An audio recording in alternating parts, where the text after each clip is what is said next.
what happened was people, very smart people, began to figure out that something big was coming up.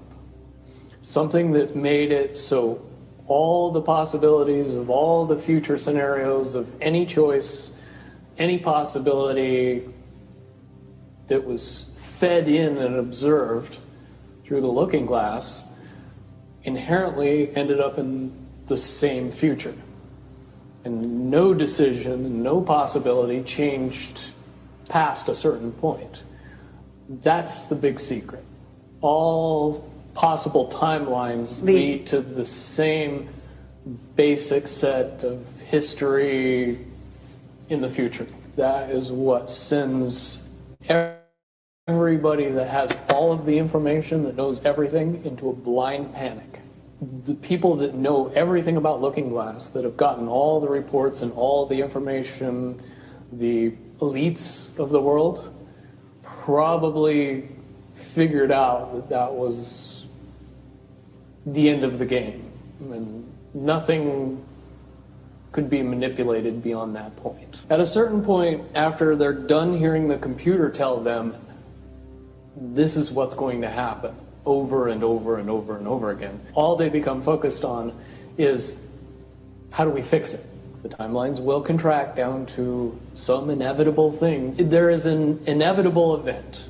It's been forecast, it's been predicted, it's been fed to us in a slop trough of what they want us to believe will happen. They don't actually have control over what happens. They only have control over the reaction, and it seems that no matter what they try to do to cause their desired reaction, it's going to have an opposite effect. Much, much easier for me to explain today what that process is as opposed to back then. If I had to give it a name, I would say it's the awakening process. It's an evolution of consciousness that cannot, will not, and no matter what decisions or possibilities are injected into the equation, eventually it all resolves down to us all learning the truth and becoming aware of this massive dam of lies that has been built that keep us from knowing massive volume of information that we should otherwise possess.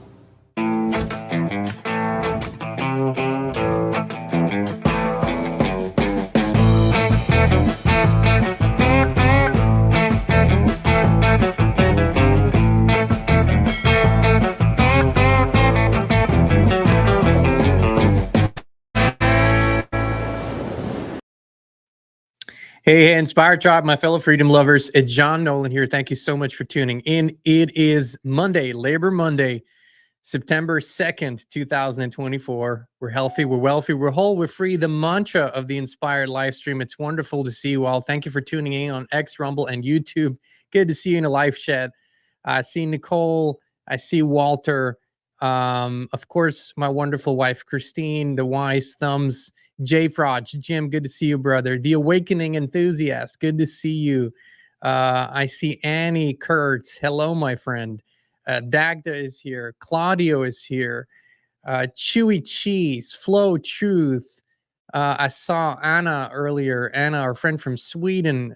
Dub J, Nadia, Julio, Kakosi. Sean D is here. So good to see you all. All right, let's dive into it, my friends. The clip that we just watched, I mean, we posted this years ago, and I remember millions and millions of people watching this. And this was taken from a Carrie Cassidy interview from years back, right? Remember Project Camelot when she got started out, and they interviewed some great whistleblowers. And I always thought that this guy, I never fully trusted this guy. I studied the background. So for those of you who want to leave that in the comments, yep, we heard all about it. We went in depth. However, there was always an essence of the message of this guy that rang absolutely true. However, the way it was put out always seemed to be slightly disinformation to me. So that's why I wanted to come on and say that the solution, people always say, Jean, what's the solution? We're starting to really see what the problem was. Good. because only identifying the problem correctly will lead to the right solutions. The solutions are incredibly and embarrassingly simple, but they have been hidden from us so long that most people do not know what they might be. The problem is increasingly, or has become increasingly clear.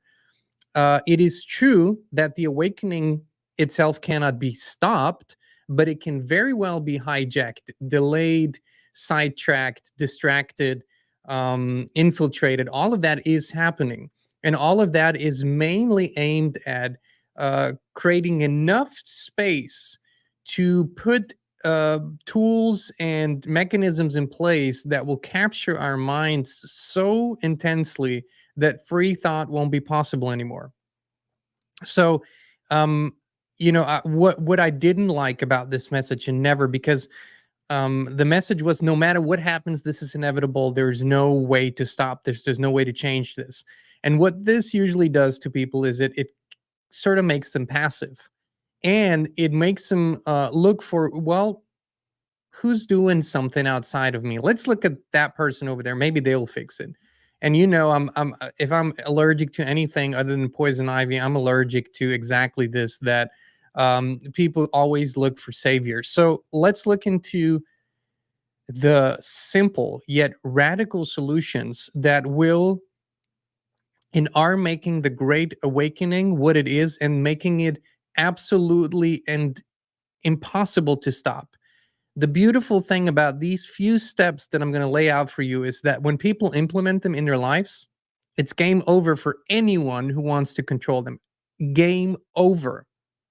You hear me? Game over. So let's look at them. Let me find my glasses here. Know where I put them, but I'll be able to go without them.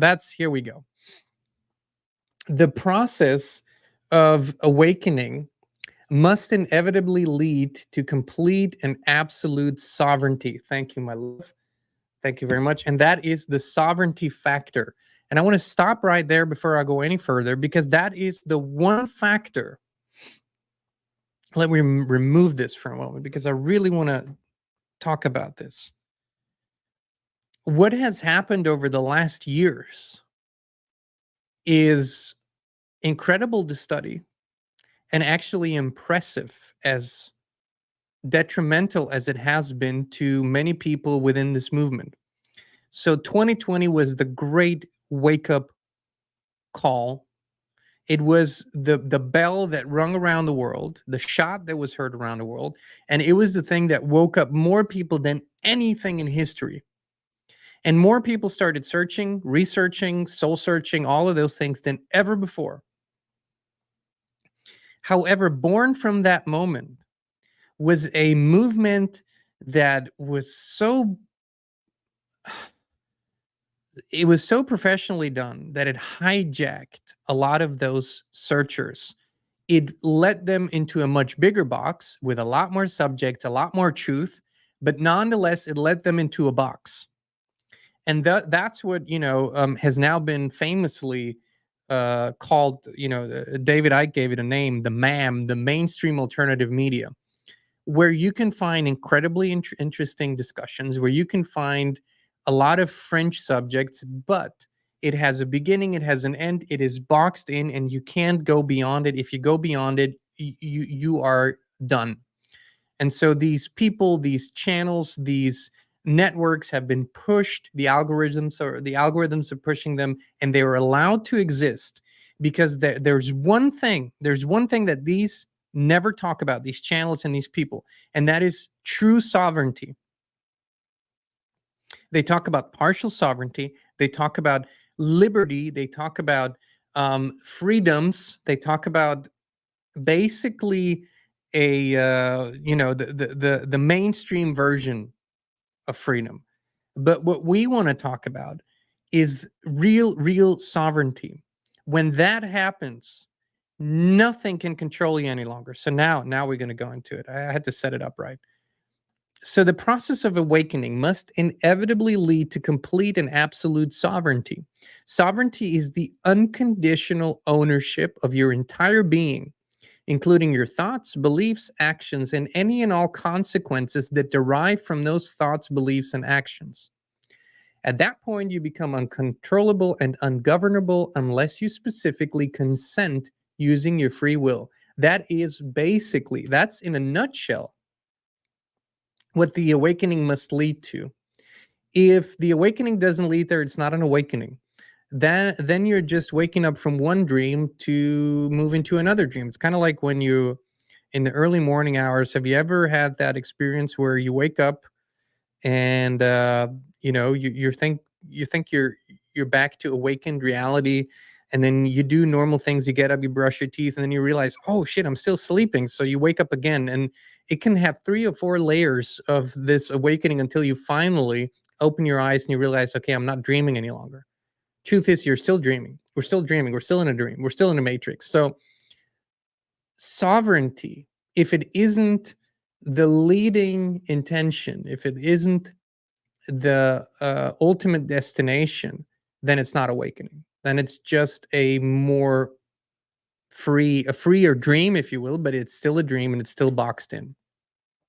So how does it work? The first and most important thing, and if we talk to MK Ultra and mind control survivors like Kathy O'Brien, I mean, this has been her message for 30 years. The freedom to think. And you would think that most people have that. And I will tell you, most people don't. They don't know how to think. They are regurgitating, they are replaying movies, they are in a loop. So what is this? It's the ability to formulate, analyze, question, direct, redirect, and change your thoughts at any given moment. That's what the freedom to think is. It's to be able to do with your thoughts whatever you want and be conscious that you can do it, not to be a passive thinker, not to have your mind think you. Here's a practice. Observe your thoughts for the next 7 days from the moment you wake up until you go to sleep, as much as you can. Write them down without judgment. Just write them out. What are you really thinking? Simply become aware. After a week, begin to analyze. Are these my thoughts? Where do they come from? It is incredibly interesting. I will tell you who has the most aha moments with this. I'm not going to lie to you. It's highly trained academics, people that have gone through an education system for 20 years, let's say, right? I mean, because they did the regular high school, and then they did college and university, and then specific fields, and maybe they stayed in the field of academics. These people, once they make the shift and actually realize that even though they have all these complex thought structures in their minds, and even though they can regurgitate a lot of information and they can teach others that memorized information, that they don't have free thought. And what happens when they finally do? I've seen this in Christine for quite a few years in her coaching practice. Was for I don't know why, had a lot of doctors that came to her and would refer each other to her. And what would happen once they accessed free thought was absolutely astonishing. You could see that for the first time in forever, these people actually realized what it means to formulate their own thought, not something that they read in a study, not something that they were taught, but something that comes from their own observation, critical thinking, analytics, intuition, all combined, and then create a new thought that they've never thought before. Because that is absolutely anti academic. You're not supposed to think new thoughts. They pretend, but you're only supposed to think within a framework. So to actually think free thoughts, I would say that between 1% and 3% of the population are capable currently of doing that. That's how I honestly see it. To formulate a new thought that you've never thought before, which means that you get so uncomfortable, which means that your neural pathways are firing and sometimes misfiring, which means that you have an incredibly uncomfortable feeling in the pit of your stomach, and your hormones change and your biochemistry changes because you've never had that thought before. And if you give yourself permission to actually think that thought and create a whole pattern of thoughts, build on it, then re-examine it, change it, correct it. That is what thinking is. It is an active thing, and it's an activity that requires focused attention. It's not just something you do on the side. Most people don't do that. They distract themselves, they observe others, they watch others think, they watch others give them information, but they don't think themselves. So the first order of true sovereignty is to examine your thinking for long enough so that you can get a better picture of who's doing that thinking. Is it your grandparents and what they taught you? Is it your parents and what they taught you? Is it your schooling? Is it your education? Is it your profession? Who thinks you? And if you can reclaim slowly but surely, 1 hour out of your day where you consciously think. And here's another thing about thinking is that in the spiritual community, thinking has been sort of like made out to be the bad guy. Wow, we think too much. We shouldn't think that much. Well, bullshit. That's where everything starts. Everything, including everything that exists, started with thought. There has to be a formless formulation first. That is thought. We're only the reason why people don't want to think is because their thinking hurts them. It creates a loop of painful memories and whatnot, but that's not thinking. That's just playing a mind movie. Thinking is an incredibly creative and active thing. So I would encourage you to take up that practice. No matter where you are in your journey, observe yourself for 7 days from the moment you wake up, which is one of the most powerful moments to observe yourself is what are the first thoughts as you wake up before you consciously or before you interfere with it. That tells you a lot about yourself. So I would really encourage you to do that. All right, next step. The freedom to believe. And I'm not talking about religion. I'm not talking about necessarily just, but because that's what people can, they sort of equate this with faith. No, it's the ability to organize patterns of thoughts into a coherent and truthful system on which you can base future decisions. So belief systems are almost a necessity in our life, and especially in our busy lives, because they allow us to make split-second decisions when we perceive that we don't have time to analyze longer. That's when we choose from beliefs. So, some people, for example, I don't know, they were raised with the fear of water. Okay, for whatever reason, they were raised with the fear of water. So anytime that they choose where they're going to travel to or have a weekend off or a vacation, their belief system dictates that they probably won't choose anything with a large body of water. This is not conscious any longer. So then they go, do I go to the desert? Do I go to the mountains? Whatever. But they won't go to a body of water because that's what they believe. Now you could ask yourself, well, where's that belief coming from? And there are a million little beliefs that actually drive our decisions every single day. There's a practice that I would encourage you to do to find out more. Most people don't know what their beliefs are. They think they know, but they don't. To examine your beliefs, you must consistently ask yourself, what do I really believe about subject X? Whatever that subject is, be honest with yourself, write it down, examine, accept, forgive, and be open to the formation of new beliefs. And I think I shared this story before, but I'm going to share it with you again because it's a powerful one. At one of our retreats, we had an incredibly funny guy.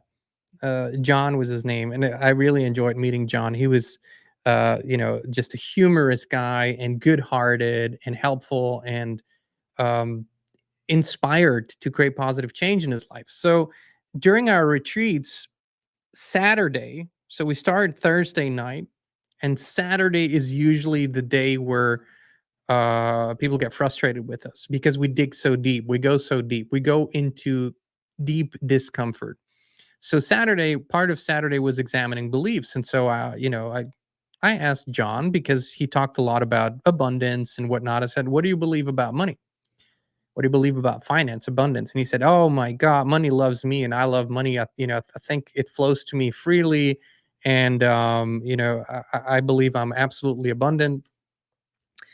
And I was very bold because I knew where he stood. And I said, John, that's bullshit.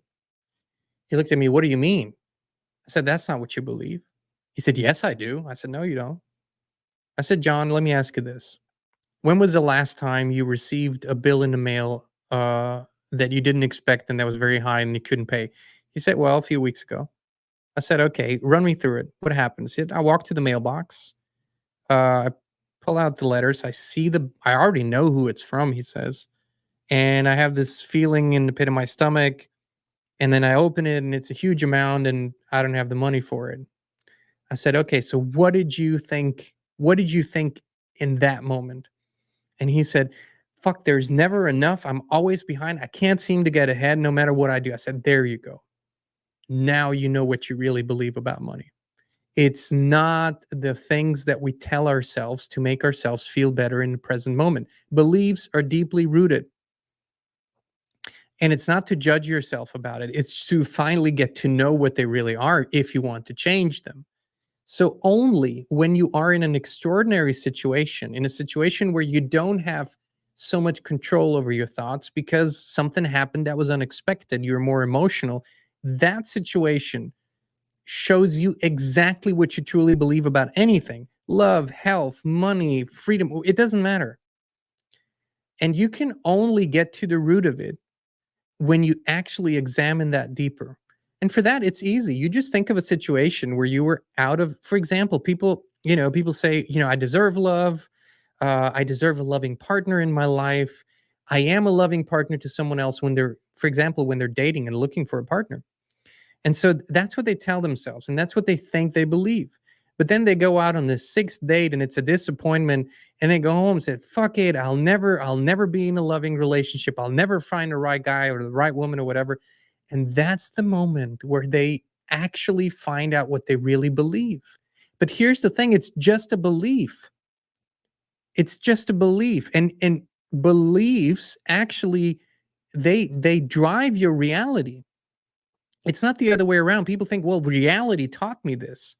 No, what I'm telling you, your beliefs ultimately are driving your reality. So when you go deep enough and you choose and you know that you have the freedom to believe whatever you want, be it truthful or not, that's up to you. Then you can start examining and reformulating those beliefs. What it takes for that is acceptance and forgiveness. Acceptance that in this moment, this is what I really believe. I might not like it, but that's the truth. That is powerful to accept that. Then forgiveness. Don't hold a grudge against yourself or whoever taught you those beliefs. They thought that's what was best. They thought they were doing the best for you. They thought that when they teach you that marriage is super hard and relationships are compromise and money doesn't grow on trees and it's hard to get by and it corrupts you and the eye of the needle and all that, they thought they did something good for you. Forgive them. But imagine a box, literally imagine a box where you put all those beliefs that don't serve you any longer, that do not help you to be sovereign, that do not create a great life for you. Put them in that box, close your eyes, and think of the people that might have given you those beliefs and lovingly say, thank you for everything you've given me. Thank you for everything this has taught me, but I now give them back to you. These are yours to keep. I will now formulate my own beliefs that serve me. And we can minimize our belief systems because belief systems can often be in the way, but we need a certain core set of beliefs that help us navigate life. Now, if we base them on truth, if we base them on inspiration, if we base them on intuition, we're very well off. And I would encourage you to really go deep into this practice. It is an absolute game changer. Your life cannot change until the underlying beliefs change. They must change. So whatever you want to improve, look at what you really believe and start the journey there. All righty. Next one. The freedom to decide. These seem so obvious, but see, most people don't think they have that. What is that? The ability to use critical thinking, facts, anecdotes, and intuition to make a decision you're 100% aligned with. And by the way, I want to let you know this all will tie back to the looking glass prophecy. I will go full circle. You got to trust me on this. I always do. So the freedom to decide is the ability to use critical thinking, facts, anecdotes, and intuition to make a decision you're 100% aligned with. Now, a show of hands or comments in a live chat. How many of you feel that you are making decisions that you're 100% aligned with, that your spirit says yes to? Be honest, no judgment. This is a time to be fully honest with yourself. And here's a practice. Examine your decision-making process. How often do you say yes when you mean no, and the other way around? What is in the way of you trusting yourself fully? Write down your thoughts around this subject and slow down your decision-making process. Become aware. Fear decisions lead to more fear. Love decisions lead to more love. The truth is that there are only two factors or two inspirators for decisions. You might think there's a million reasons why you decide on something, but no, it's either out of fear or it's out of love. Okay, and there's this famous example. When a deer is in danger, right? Deer's in the woods and there's danger, a predator, whatever. Does it run because it fears for its life? Or does it run because it loves its life and wants to protect it? It is that you can ponder on that. I won't say I have the answer, but you can ponder on that. We have the ability, the incredible ability that is unique in the animal kingdom to have a clear, conscious decision-making process where we can use any and all information at hand. We can use the facts, we can use anecdotes, we can use intuition, which is an incredible factor in all of this. And then we can decide on something consciously using our free will. That is incredible. That is incredible, especially given that the vast majority of decisions that we can observe in the animal kingdom are usually instinct driven. That doesn't mean they don't have intelligence, they don't have spirit, they don't have feelings, but it's mostly instinct driven. And that, by the way, is a possibility for us too. We can live an instinct driven life. That's when the biology of this avatar dictates our decisions. That's when people are solely focused on food, sex, sleep, all those basic functions. And their lives are dictated by those needs. But we, with consciousness, have the ability to override those avatar decisions and decide from a higher standpoint. But first, you must accept that you, at any given moment in time, have the free will to decide no matter what. Most people feel they don't. Most people feel that their decisions are driven by necessities, obligations, authorities, whatever. But that is a decision too. To think that way, to act that way, is a decision as well. So you have the freedom to decide. What else? The freedom to act freely. Really. The ability to base your actions entirely on your free will. Listen, these are such simple concepts, but they are the foundation of sovereignty. So here's a practice. Observe, not overserve, observe, sorry for the typo, all your actions in any given day. How many come from free will? How many come from fear of consequences, obligation, or expectation? Become aware of the patterns and begin changing them accordingly.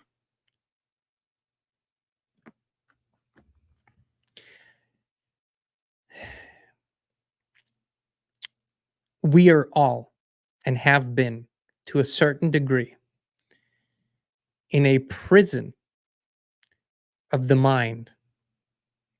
You can't argue this away. You can pretend that that's not true. But anyone who's gone through any kind of education system, civilized world in this society has received programming.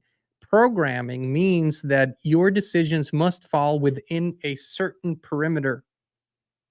That's the framework. From here to here is where you can base your decisions. Outside of it doesn't exist in that world.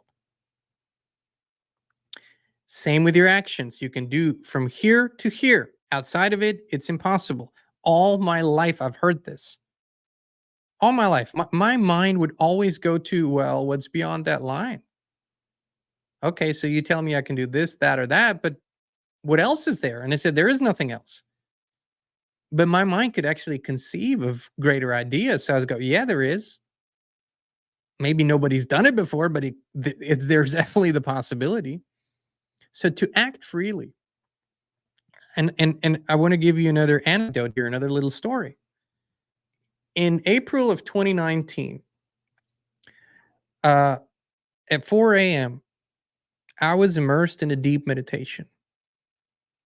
It's a wonderful meditation. I remember it. I remember it exactly. Think about it. It's more than 5 years ago. I remember it exactly. And I was sitting on the living room floor, and I came out of what seemed 10, 15 minutes, but it was actually more than an hour. And I came out of it, and I had a clear direction. I had a clear thought in my mind. It was a voice, and a voice said, start a YouTube channel and call it Inspired. Okay, so those were the instructions. I didn't know where the journey was going. I didn't have any more information. I just had that clear knowing. The difference between us having connected here with you all, having reached hundreds of millions of viewers, having brought on amazing guests for amazing expansions of consciousness and thought, and having this journey together, the difference between having it and none of it existing today was me acting on it, because I had the freedom to act on it. I might not have had all the skills. I didn't know how exactly yet. I had to learn a lot of things, but I acted on it. That was my freedom to act on it. So your freedom to act freely is yours entirely. If you delegate it to others, if you delegate all of that to other people, that's your choice. But you have to understand, it is your freedom to do or not to do. So that's what it meant. I could have just thought, oh, that's a crazy idea. YouTube channel called Inspired. Oh, interesting. I'll think about it. I didn't. I went online. I reserved the name. I started the process. I decided to act. All of this in a chain from free will, free thought, free decision, free act. What else is there? There's one more thing incredibly important, and that is the freedom to be responsible. That's one that not everybody loves. The awareness that you are 100% responsible for your life. This is a big trigger for many people. Here's a practice. Observe how often you find excuses and blame others or circumstances for your life. Be honest. Accepting that you are 100% responsible for your life is essential. Write down all the things you want to change and assume responsibility for it. Again, please excuse the typos. You will eventually feel incredibly empowered. Responsibility doesn't just mean to do things that you need to do because you agreed to do them. That's how most people feel about responsibility. I'm responsible for my family, for my children, their well-being. Yes, sure, that is one aspect of responsibility. But the truth is that whatever state your life is in today, whatever state, be it good, great, bad, whether you love it, you don't like it, you don't enjoy it, you enjoy it a lot. And please forgive the snoring. That's our 14-year-old golden jagger. He's right there to my feet. Whatever state your life is in, you are 100% responsible. Whatever state my life is in, I'm 100% responsible. Accepting this now, in this very moment, is the first step to incredible improvement in your life. Because for as long as you choose to find the blame, the excuse, the guilt in everybody else or everything else outside of you, and trust me, it doesn't matter what your circumstances are. I've received all the messages, but John, you don't understand my circumstances. If you would understand my circumstances, you would know that I'm not responsible. Let me clarify. Even though you have experienced pain in the past, and even though others might have hurt you, and even though others might have been abusive, I do not say that you are responsible for their actions. They are responsible for their actions, 100%. But you are responsible at this moment in time to either stay hurt to either stay in pain, to either be a victim of those actions, or to shift, to forgive, to heal, to make a new decision, to become sovereign and have sovereignty over your life experience and the feelings. And if you can accept that, it doesn't give anyone absolution. It doesn't mean even remotely that what they did was right or that you condone what they did. It just means that you accept responsibility for the improvements that you want to make in your life. What is that? That is absolute empowerment. That means that you empower yourself to now become better. Great, amazing, unbelievably fantastic if you want to. And that is what 100% responsibility means. Now, you can delegate that responsibility either to, you have an agreement with someone. Let's just say you have an agreement with your spouse that they're responsible for certain things in your life. Okay, that's your free will. As long as you know that you make a free will decision, and as long as you know that it is your choice to do so, and that you can change that choice at any given time, that's up to you. But the greatest moment of empowerment in my own life was when I quit waiting. I quit waiting for that one person who didn't fulfill their obligations or didn't do what they said they would do or didn't do what I expected them to do. And it kept me in a state of paralysis because I was waiting. When they finally would do what they should do, then I could finally be better. My situation could be better. I could finally do what I want to do. And then I let myself off the hook and I realized, hey, listen, dude, it's all you. It's always been you. If this doesn't work out, move on, do something else, make a new decision. You're responsible. When that happens, you open the door to incredible potential because you're no longer in a position of waiting. So how does this all tie back to the looking glass prophecy of the Great Awakening? Here's the thing. Sovereign people that have sovereignty over their thoughts, over their choices, over their actions, over their beliefs, and over their responsibility, that have sovereignty in those levels, they're ungovernable, they're uncontrollable, and their journey is one of consistent expansion, the expansion of mind, the expansion of thoughts, of ideas, of well-being, of everything. If that isn't the definition of awakening, I don't know what is. I don't need a freaking savior for that. And if you delegate your sovereignty consistently, if you choose the hopium, this addiction to the hope that somebody will be the savior who will fix it, you will stay in the same perpetual state of nervousness, anxiety, hoping, dreaming, wishing. Hope is supposed to be something to resort to when in a moment it seems like all else has failed. Hope is a very high quality thing at the right time. I would never want to take that away from people, but hope's not a life strategy. Hope is not something that will get you to where you know you can be. Hope is a temporary, a relief mechanism. It's good.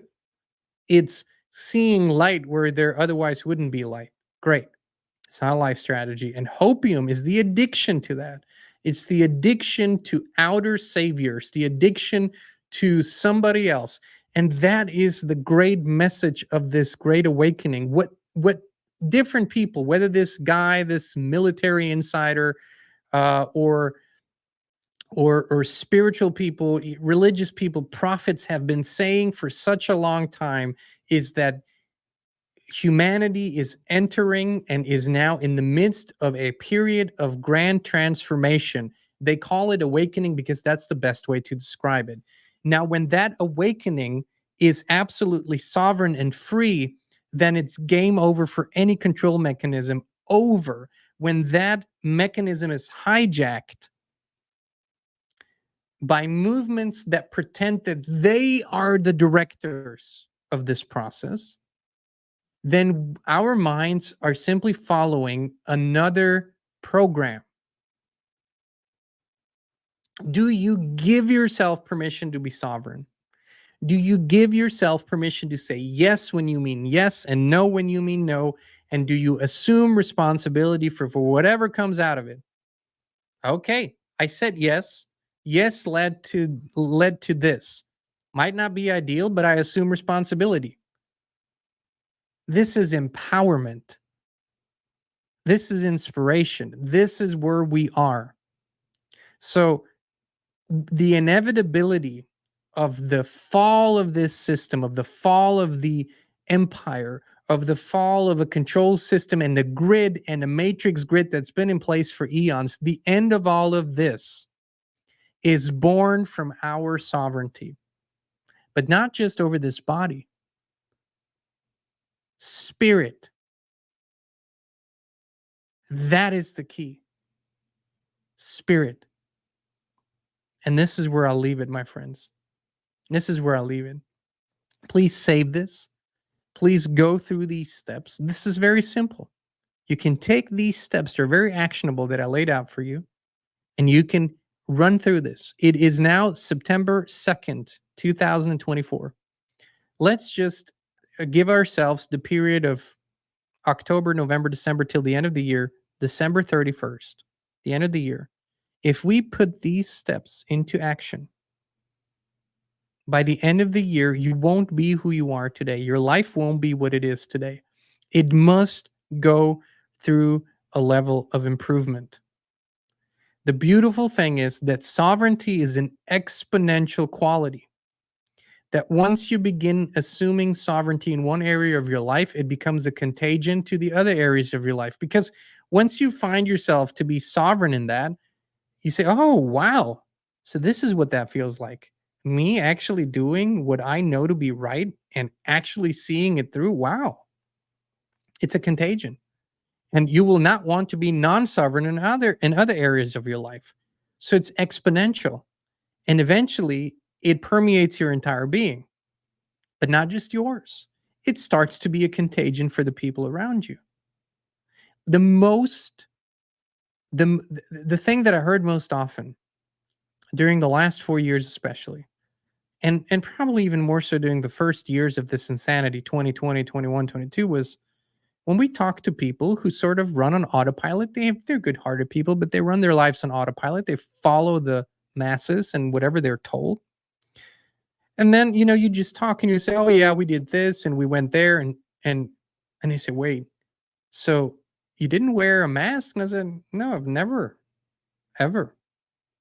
And then they go, well, I didn't know you could do that. I said, well, I sat in an airport, I believe in 2021, sat in an airport where I was the only guy, as far as the eye could see, that didn't have a mask on. I was sitting there, and people across from me were, you could tell they were uncomfortable and itchy and whatnot. And eventually this lady from, across pulls down her mask to here, says, looks at me. I said, I didn't know you could do that. I said, what? Well, not wear a mask. I said, what do you mean? I've been running around like this all my life. I didn't change anything. Why would I stop doing it now? Why would I stop running around like this now? But they said, I didn't know you could do that. I said, well, what's keeping you? Who's keeping you? Well, look at the sign. I said, so what? Black ink on white paper? What do you think would happen if 100 people pull down their masks here in the next 5 minutes? Nothing would happen. Life would continue to go on. You can, but those decisions that most people didn't know they could make, it starts by accepting free thought. It starts by giving yourself permission to jump out of the box. There are so many examples of what these choices can make. I'll never forget, if I have shared these stories before, then only because I think they're powerful anecdotes. So forgive me, but I'll never forget, years ago, I was going to the studio. I'm an artist and songwriter. That's actually what I do. Most people don't know this here on Inspire, but that's what I actually do. And I was going to the studio to record a song, and my producer was running late at the time. And so eventually he walked in and he said, I'm sorry. And he was huffing and puffing coming up the stairs. And so he had this huge bag from a pharmacy. and he was carrying this bag, and I said, "What you got there?"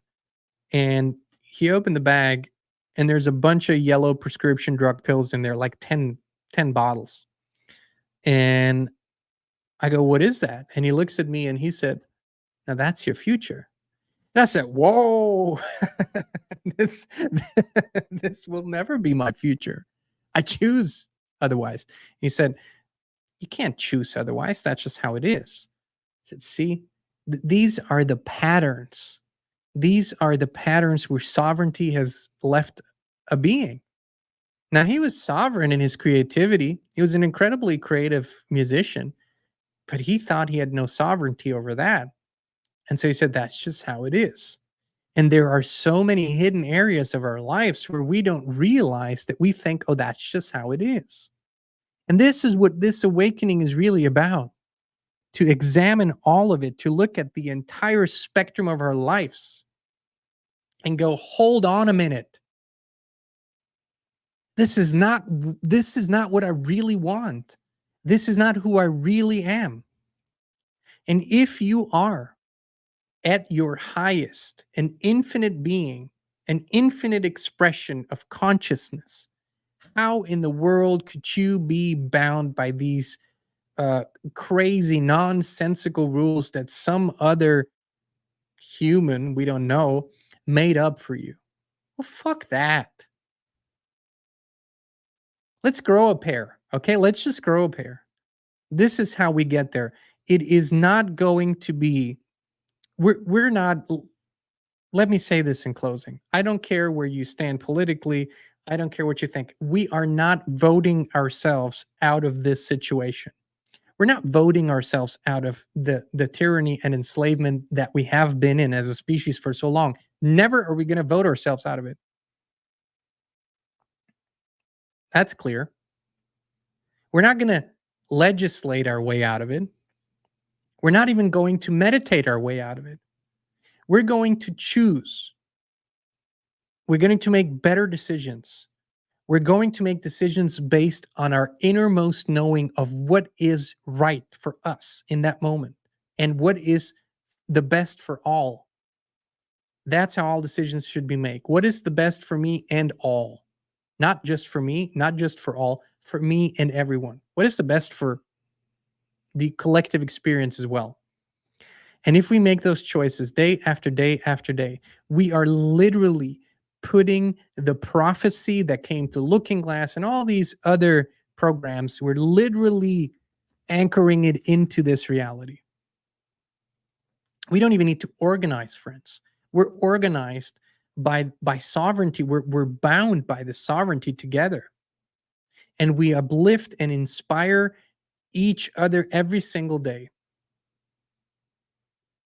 Even within the community of truth seekers and truth speakers, I've seen the great split over the last years. Some that want to follow the program.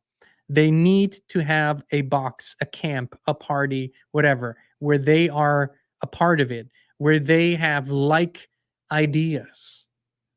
And even if they don't agree with 60% of it, it doesn't matter. They just want to be a part of something where they're in a structure. And then there's the other part of that community that went radically free and sovereign. And they inspire me every day because they go beyond where they've ever been. And their experiences show this and their life shows this. And this is what we're rooting for, my friends. So thank you so much for tuning in. Thank you for being with us again today. And thank you for choosing sovereignty. I'm rooting for you 100%. 100%. So, my friend, much love, many blessings.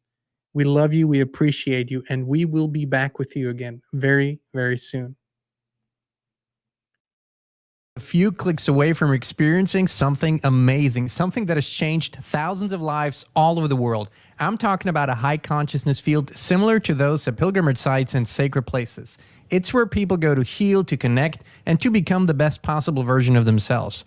With FLFE, you can bring such a high consciousness field into your home right now. It's a spiritual quantum technology based on the work of Nikola Tesla. Better sleep, more energy, greater well-being, improved finances, electrosmog mitigation. These are only some of the things people on the FLFE service are experiencing.